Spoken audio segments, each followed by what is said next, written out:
Muy buenas. Hoy nos vamos a meter de lleno en algo que a menudo damos por sentado, un juicio justo. Pero, ¿qué es lo que hace que un juicio sea justo de verdad? Vamos a desgranar esas reglas del juego, esa arquitectura invisible que en realidad lo sostiene todo. Venga, vamos al lío. Y para empezar, una pregunta que es la madre de todas las preguntas en el mundo de la justicia. ¿Se nos puede castigar solo por lo que pensamos? La respuesta a esto marca la primera línea roja, el primer límite al poder del Estado. Y claro, para poder responder a esa pregunta tenemos que ir a lo más básico de lo básico, a la casilla de salida. Y eso es entender la diferencia, que es abismal, entre un pensamiento y una acción. Ojo, que esto no es un debate filosófico, ¿eh? Este es el punto de partida de todo el derecho penal. Pues mirad, todo el sistema judicial se levanta sobre una idea clave, el hecho. Un hecho es una acción, algo que hacemos, algo externo que se puede ver. Y solo eso, solo las acciones pueden ser juzgadas. Lo que pasa por nuestra cabeza, nuestras intenciones, nuestras ideas, todo eso, en principio, está fuera de su alcance. La ley no puede meterse ahí. Y esto no es un invento de ahora, ni mucho menos. Ya lo decían los romanos con esta máxima: cogitationis poenam nemo patitur. O sea, que nadie puede ser castigado por sus pensamientos. Este es el primer gran muro de contención contra el poder del Estado, lo que protege nuestra libertad de conciencia. Pensar no es delinquir. Punto. Pero cuidado, que haya una acción, un hecho, no significa que ya tengamos un delito. Para que se pueda siquiera empezar a hablar de castigo, esa acción tiene que pasar un filtro de 4 puntos. Primero, legalidad. ¿Eso que se hizo estaba ya prohibido por una ley? Segundo, culpabilidad. ¿Se le puede echar la culpa de verdad a esa persona? Tercero, lesividad. ¿Esa acción hizo daño real a algo o alguien? Y por último, proporcionalidad.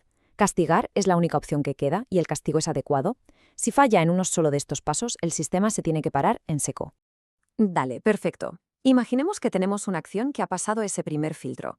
Ahora alguien acusa, pero la gran pregunta es, ¿cómo se demuestra esa acusación? Y es aquí donde empieza la partida de verdad, donde las reglas del juego se vuelven cruciales. Aquí es donde entran las llamadas condiciones de verificación, que no es otra cosa que las reglas del proceso. Y esto es fundamental entenderlo. En un juicio, la verdad no es algo que aparece por arte de magia, no. La verdad se construye siguiendo un método, unas reglas súper estrictas que todo el mundo tiene que cumplir. Y estas reglas del juego se apoyan, como si fueran columnas, en varios principios clave. Aquí vemos 3, que son los pilares de un juicio justo. Para entender bien cómo funciona todo el edificio, nos vamos a centrar en 2 que son absolutamente esenciales: la imparcialidad de quien juzga y la publicidad de todo el proceso.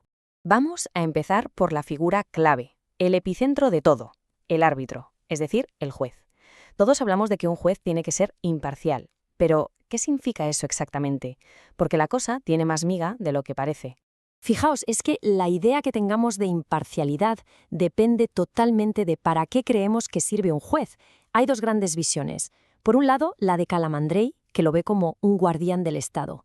Y por otro, la de Carneluti, que dice que un juez es un profesional que resuelve un conflicto entre 2 partes. La diferencia es brutal, porque en un caso el juez está de parte del Estado y en el otro está en medio, como un tercero totalmente ajeno a la pelea. Vale, antes de nada vamos a quitarnos de la cabeza un par de ideas falsas.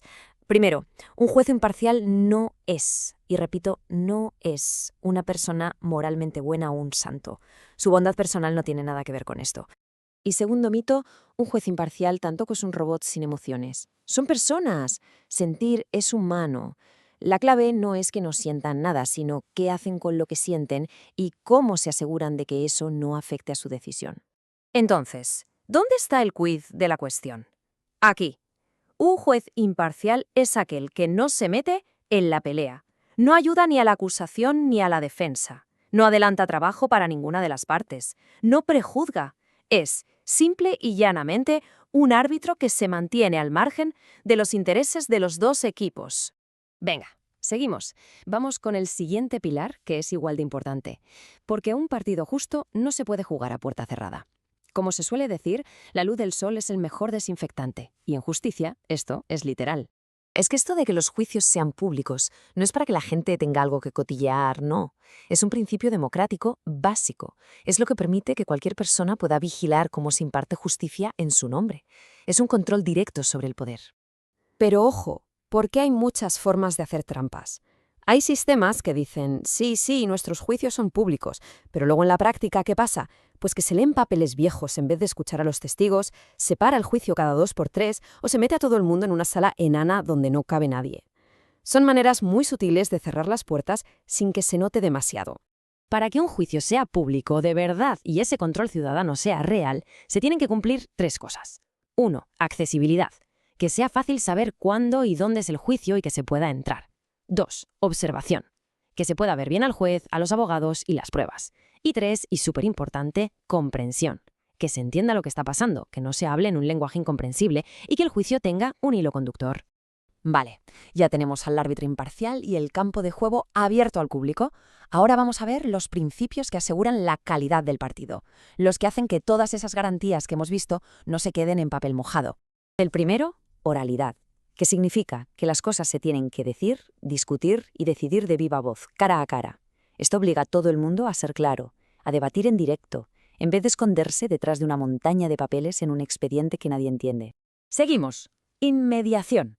Esto es muy sencillo. El juez tiene que estar allí, físicamente, presente y atento a todo. Es él o ella quien tiene que ver las pruebas y escuchar a los testigos de primera mano, ver sus gestos, su tono de voz, todas esas cosas que se pierden por completo si te las cuentan o las lees en un papel. Otro principio clave, la concentración. El juicio tiene que ser un acto seguido, concentrado en el tiempo. Si un juicio se alarga durante meses y meses con pausas larguísimas, se pierde la perspectiva, la memoria se debilita, es imposible tener una visión de conjunto coherente. Y muy relacionado con esto está la continuidad. Lo ideal es que, una vez empieza el juicio, no se pare hasta que termine. Esto mantiene a todo el mundo centrado, enfocado al 100% en el caso, sin distracciones. Bien, hemos visto un montón de reglas. Imparcialidad, publicidad, oralidad. ¿Y todo esto para qué?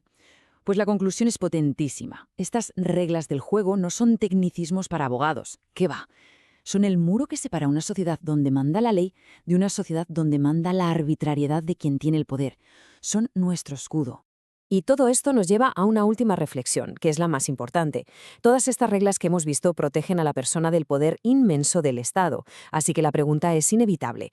¿Qué pasa en una sociedad cuando ese escudo se agrieta, se debilita o simplemente se olvida?